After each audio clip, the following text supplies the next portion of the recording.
This video is all about the attack of the immune system on the body and what we can do to prevent it or even stop the autoimmune attack.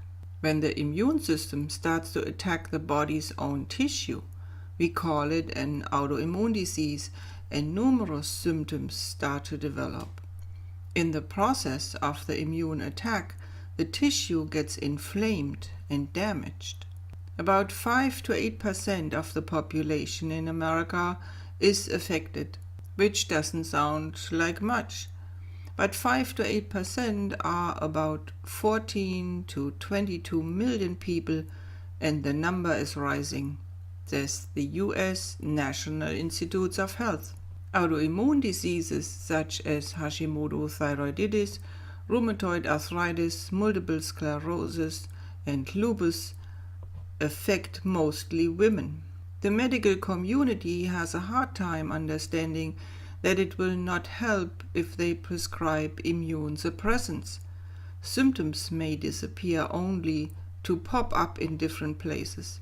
Isn't the immune system function to protect us from invaders? Isn't it the first line of defense?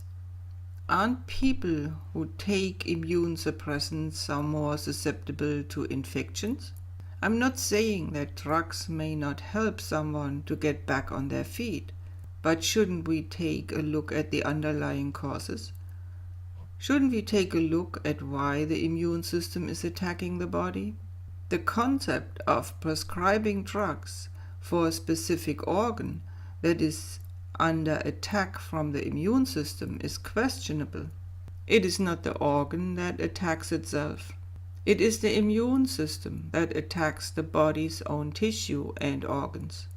For example, if someone develops Hashimoto thyroiditis, they are automatically prescribed thyroid hormones.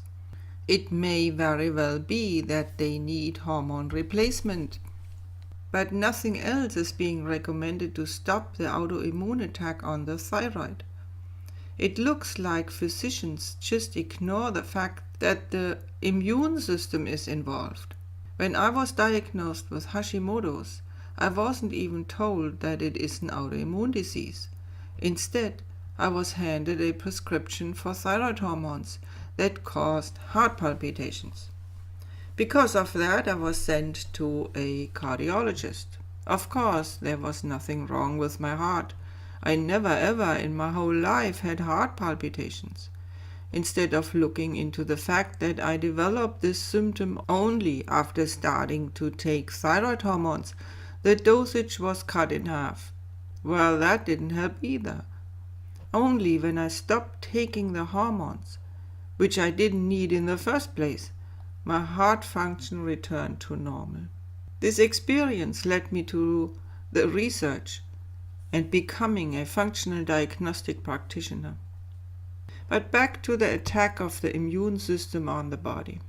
Instead of looking for new prescriptions, we should ask ourselves, what is the cause for the overactive immune system and the breakdown of the immune defense? Viruses such as Epstein-Barr virus and bacteria can be the cause.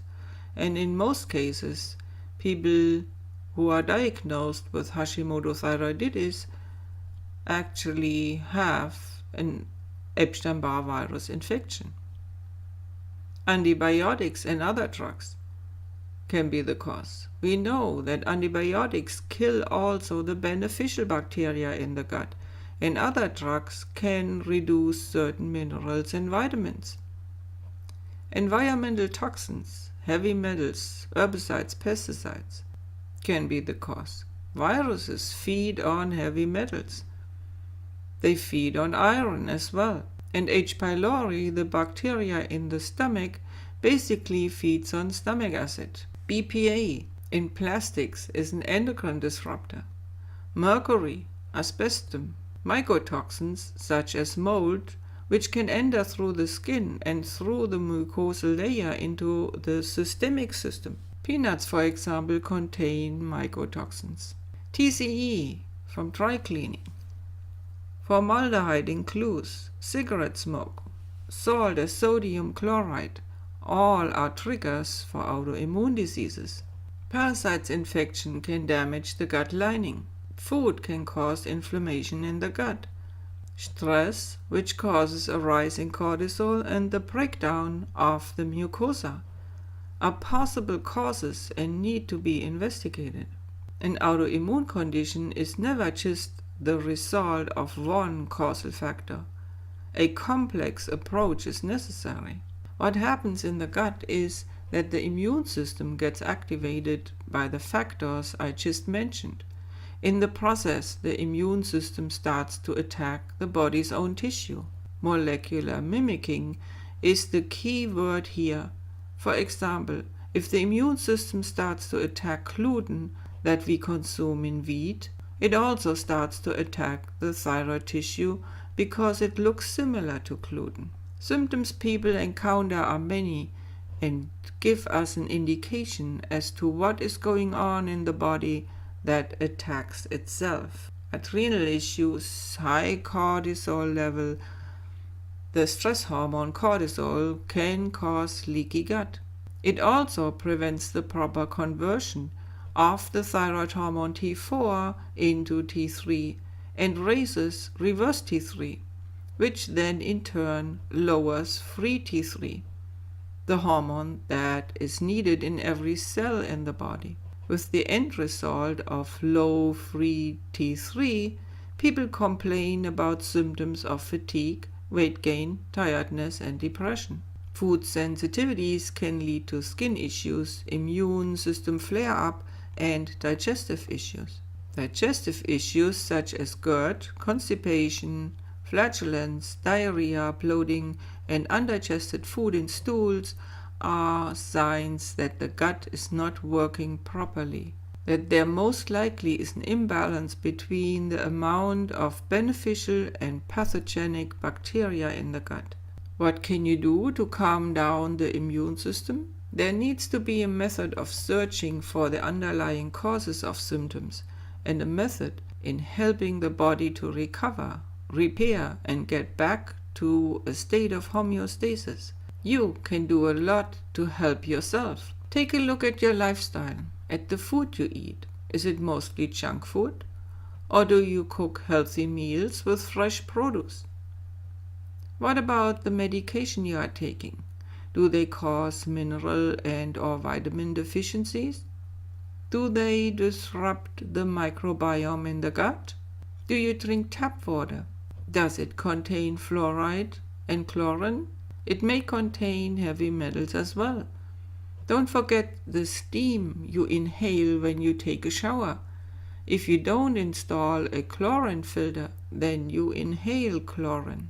You can start removing stressors, such as electromagnetic frequencies, and stop eating the food you know you can't tolerate. Add in the positives. Add in what the body needs to heal itself, such as sunshine, a good night's sleep, calming, relaxing moments, positive people in your life. Add in probiotics. Megaspore is the only spore-based probiotic that survives the GI tract and modulates the immune system. Egg sensitivity was a huge problem for me. After eating just a small amount of eggs, I'm talking about 1 teaspoonful, I literally spent 3 hours in a fetal position in bed, shivering and with stomach cramps. I discovered Megaspore and 2 to 3 months later I was symptom-free. The same is true for the dog and cat allergy I had. Add in the right kind of prebiotic. They are so important. Prebiotics which only feed the beneficial bacteria and not the bad guys. Most of the time when the immune system is attacking the body's tissue, we find an imbalance of the amount of pathogenic bacteria versus beneficial bacteria in the gut. This is called dysbiosis. The prebiotic that only feeds the good guys is mega prebiotic. You also need to add in the right kind of amino acids, the building blocks of the mucosa. Mega mucosa contains 4 crucial amino acids which are needed to restore the mucosa. It also contains immunoglobulins to calm down the immune system. If you like this kind of information, subscribe to my YouTube channel. You always can contact me through my website or Facebook group and page. Take care.